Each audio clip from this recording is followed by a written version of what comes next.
What happens to the souls of history's most infamous villains after they die? Where are the spirits of Hitler, Stalin, serial killers, and ruthless dictators now? The answer might astonish even those who believe in nothing. In the 1940s, the renowned American psychic Edgar Cayce, often called the Sleeping Prophet, made a sensational revelation about what happens to the souls of history's worst criminals after death.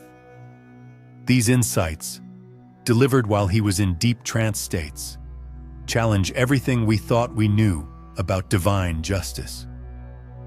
As it turns out, the souls of the world's most terrifying murderers and tyrants are not burning for eternity in some fiery hell, but are instead immersed in a far more elaborate and intelligent purification process. Cayce described a mechanism of karmic justice where a soul is not only punished, but made to fully experience the complete consequences of its actions.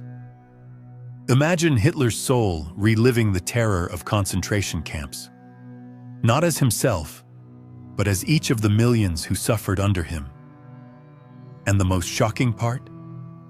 Even such souls are offered a chance at redemption through a long, agonizing series of reincarnations. Why would the universe give such beings another chance? How exactly does this mysterious law of justice operate? And what did Cayce see in his visions that made him question the very foundation of what we call evil? These answers might forever alter how you perceive morality, justice, and the nature of human cruelty. In this video, we'll explore Cayce's most startling revelations, supported by thousands of documented trance readings. You'll discover the so-called Hall of Mirrors, a realm where souls are sent after death. You'll witness the workings of karmic justice through the stories of real, historical figures. You'll understand why even the darkest spirits are not abandoned. And above all, you'll see how this connects to us, the people walking the earth today. The video ends with a special test to help you recognize if someone in your life, perhaps even you, is a soul returned to work through immense karmic weight. Are you ready to face the truth hidden from humanity for generations? Let's begin. Edgar Cayce was born in 1877 to a farming family and had no formal schooling. His unusual gifts began showing early. He could memorize entire books by sleeping on them. His true ability awakened after age 21 when he started entering altered trance states. In these states, Cayce diagnosed illnesses and gave highly accurate predictions, while remembering nothing afterward. Over his lifetime, he performed more than 14,000 recorded readings. Most dealt with health, but around a quarter involved world events and spiritual themes. In 1925, he founded the Association for Research and Enlightenment in Virginia Beach, which still exists today. In his later years, he focused on reincarnation and the soul's journey. It was during the 1940s that he recorded his most mysterious and controversial revelations about the afterlife of criminals. These materials were hidden for years due to their sensitive nature. What made them unusual was that Cayce gave them while fully awake, not in trance. Historians note that just before these messages, he burned some of his writings, then died suddenly a few months later. His final words about a door that must not be forced are often linked to this mystery. Modern experts remain divided. Some call these readings keys to divine justice. Others see them as signs of a troubled mind. Still, many of Cayce's ideas about consciousness are now echoed in quantum science. Edgar Cayce described a post-death retribution system that differed completely from traditional beliefs. In his visions, he saw a special realm, the Hall of Mirrors, where criminal souls arrive after death. There, they don't face punishment in the usual sense, but undergo deep realization by fully merging with their victims. The soul of a killer is made to relive its acts through the eyes of those it harmed, feeling all the pain and terror it once caused. This process is precise and unavoidable. There's no hiding, no turning away from what was done. For souls behind large-scale atrocities, the experience is overwhelming, as they are made to feel the collective agony of many victims at once. Cayce stressed this isn't punishment handed down from above. It's simply how karmic law works. The time spent in this state depends on the soul's willingness to face truth. Those that resist may stay stuck for centuries.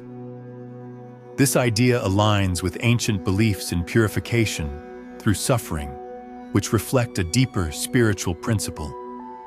Unlike the concept of eternal hell, Cayce's system allows for growth once the soul fully grasps the true cost of its actions. Edgar Cayce firmly rejected the idea of eternal damnation, offering a radically different view of the soul's essence. In his understanding, the soul is an everlasting spark of divine awareness. It may become delayed in its growth, but it never loses the ability to transform. Even the most shadowed souls, those guilty of terrible acts, eventually begin to shift once they fully face the results of their deeds. This cleansing journey can take immense spans of time, hundreds or even thousands of years, unfolding through a series of specially designed reincarnations. Cayce taught that spiritual evolution isn't about revenge. The universe doesn't seek to punish, but to restore harmony through deep recognition. When a soul finally awakens to its divine origin and unity with all life, a major leap forward takes place. That's why his system contains no eternal torment. It would serve no purpose for true inner growth.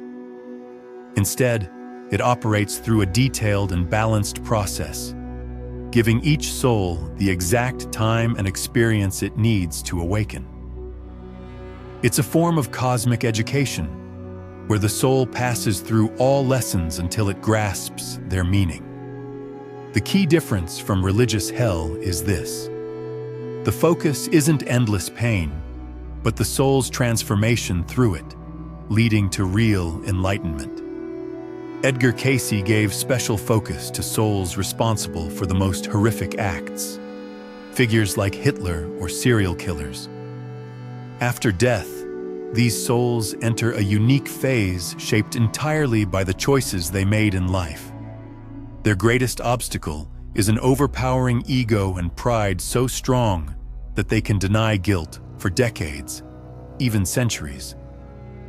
They fall into a kind of spiritual limbo, not hell in the classic sense, but a place where they are unable to evolve. Cayce described it as an energetic void where they are trapped in self-created nightmares. In this state, they are forced to relive their crimes, not as perpetrators, but from the eyes of those they harmed. Even the most resistant souls begin to break under the weight of this experience, though the process can be unimaginably slow. What makes these souls unique is the sheer force of energy they once used to destroy, now turned against them. Cayce noted that the more massive the crimes, the more drawn out and difficult the reckoning. Some of these souls may even temporarily cling to certain locations or individuals, unconsciously seeking to keep their destructive influence alive. Though without a physical form, their power is sharply limited. Still, Cayce believed there is hope. Even the darkest souls begin to shift as their pride and denial slowly dissolve under the relentless force of truth. Edgar Cayce described in detail how reincarnation works for souls guilty of severe wrongdoing. Once such a soul becomes ready to change, it is given a carefully designed new life to begin the karmic correction. These incarnations are often the complete opposite of what came before. A former dictator might return as a paralyzed child, a merciless ruler as someone powerless and oppressed. Cayce stressed this isn't punishment, but a rare chance to feel firsthand what others once endured. The soul retraces its path, this time walking in the pain it once caused. One important aspect is the presence of subconscious memory. The new personality may experience unexplainable fear toward certain places, objects, or events connected to past deeds. These souls often reincarnate in historical periods and regions where their prior actions left deep scars, making the lesson impossible to ignore. Fascinatingly, many of them develop extraordinary empathy through such trials, becoming defenders of the weak. Their past suffering is alchemized into deep compassion.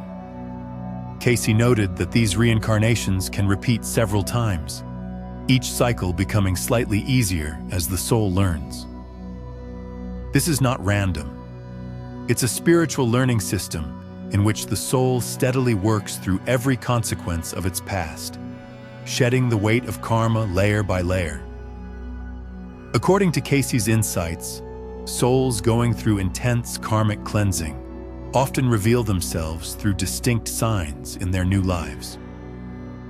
These individuals may suffer from irrational fears, panic triggered by specific places, symbols, or circumstances with no clear cause.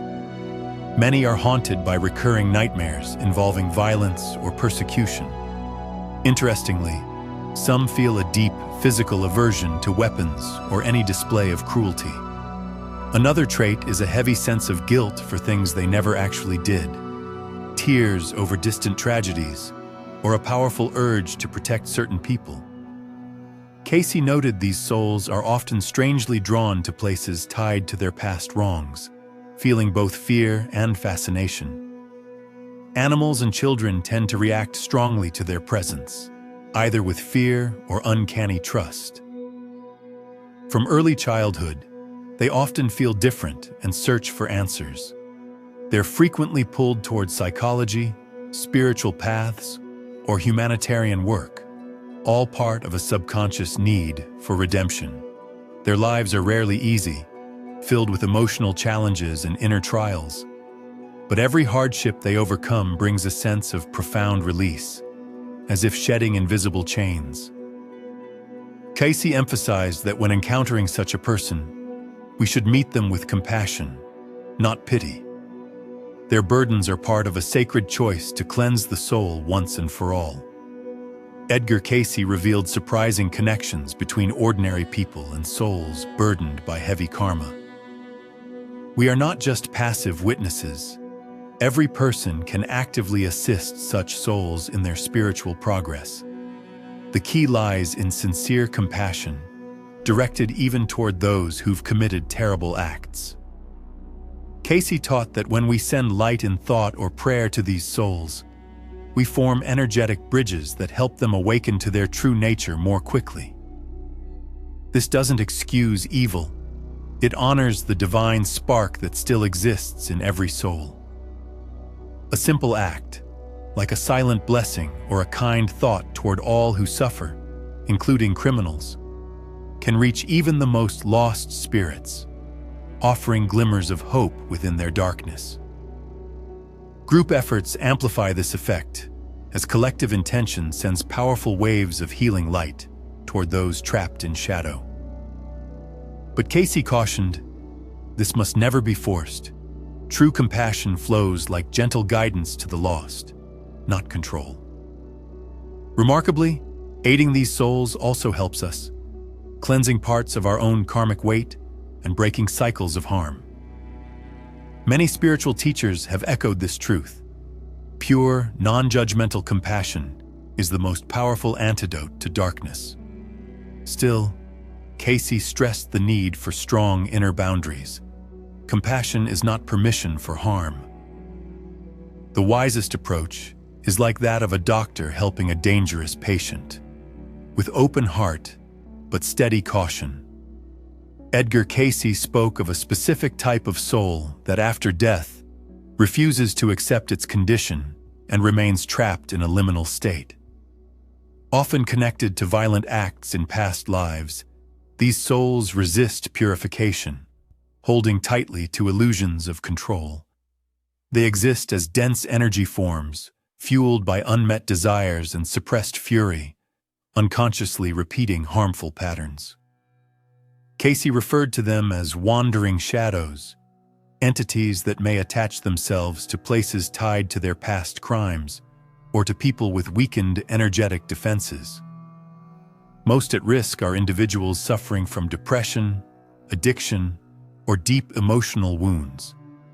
These souls are not demonic in a religious sense. They more closely resemble spiritual addicts, unable to release their grip on the ego. Cayce warned they can influence the living, sparking sudden outbursts of anger, irrational fear, or obsessive destructive thoughts. True protection comes from strong personal energy, maintained through honest living, clear intention, and consistent spiritual practice. Interestingly, some of these souls eventually begin to awaken, often drawn toward sacred places or spiritually resilient individuals. When this happens, they become subjects of specific healing practices focused on breaking their karmic chains and guiding them toward release. Edgar Cayce gave particular focus to the post-mortem fate of Adolf Hitler, viewing it as a rare case of extreme soul decay.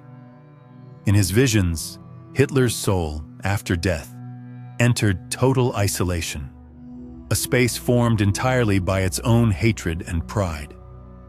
Cayce described this as an energetic prison where the soul is cut off from all other consciousness and endlessly re-experiences the consequences of its actions.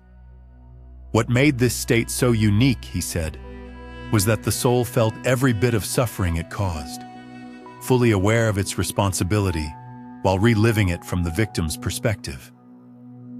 Cayce estimated that such a soul would endure at least 700 years of unbroken agony before even beginning to feel the first stirrings of remorse. Fascinatingly, he foresaw a future rebirth for this soul marked by total helplessness and dependency, likely in a severely disabled body. That life would signal the start of a long journey toward redemption, unfolding across many lifetimes, each one slightly less burdened than the last. Cayce stressed that even a soul this dark could eventually be purified, though the road would stretch far beyond anything most could imagine. Edgar Cayce firmly believed that in the spiritual realm, there are no lost causes.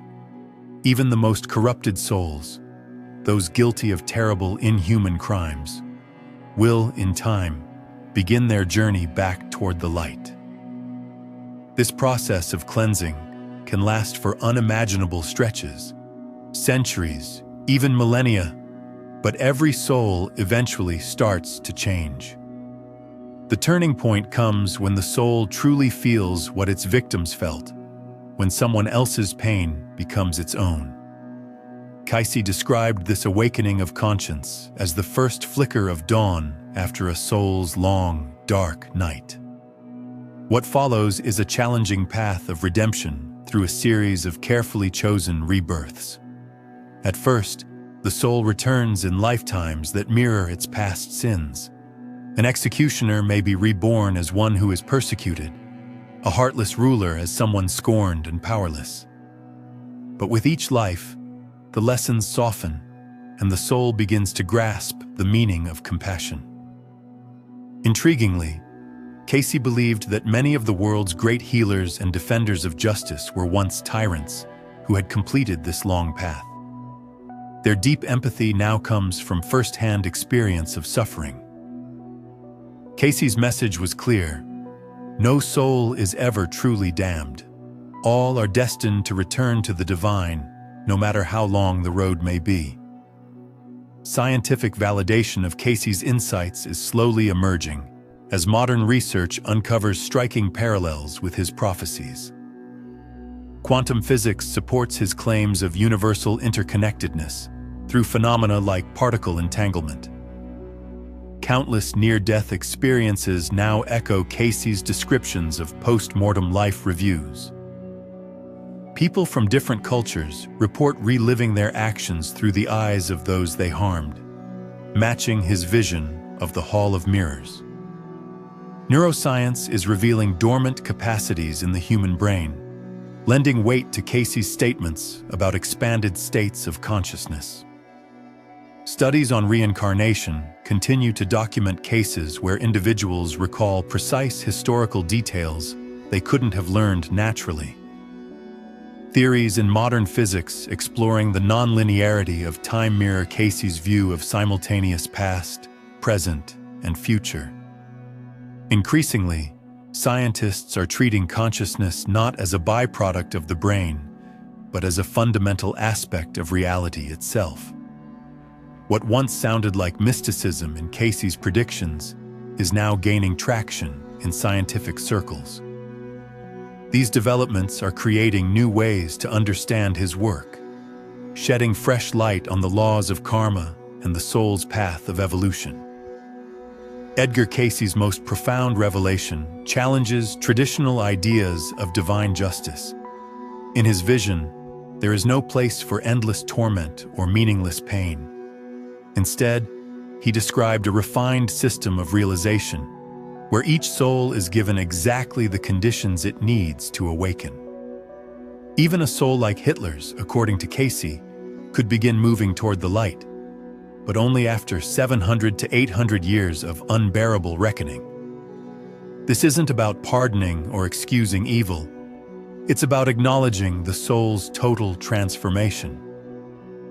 The turning point comes when a soul sincerely feels the pain of its victims, when their suffering becomes its own. Cayce called this moment of clarity the first light of dawn breaking through a soul's long spiritual night. From there begins a path of redemption, carried out through a series of specifically chosen incarnations. At first, the soul is reborn into lives that reflect its former crimes, but with time, each lesson becomes more compassionate.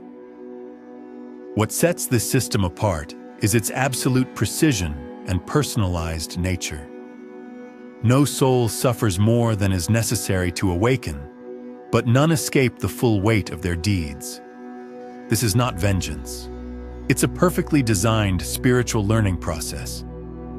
Cayce emphasized that the ultimate goal is not punishment, but the restoration of harmony through deep, lived understanding of life's sacred interconnectedness. Edgar Cayce's revelations present a completely new vision of justice and the soul's evolution. His teachings suggest that even the gravest sins don't lead to eternal damnation, but trigger a deep and layered process of cleansing and awareness. This system isn't built on punishment.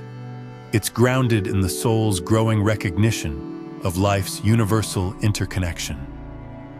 Each being is given exactly the challenges needed to awaken. No suffering is wasted, and no responsibility is escaped. More and more, modern science, especially in quantum theory and studies of consciousness, begins to echo Cayce's views. His insights into the soul and the afterlife continue to inspire researchers today. If this topic speaks to you, share in the comments which Cayce teaching resonates most. Like this video if you see wisdom in this approach to divine justice. Subscribe for deeper explorations into Cayce's legacy and the science of spirit. And remember, Cayce taught that every thought and action shapes not only your own fate, but also the shared field of human consciousness.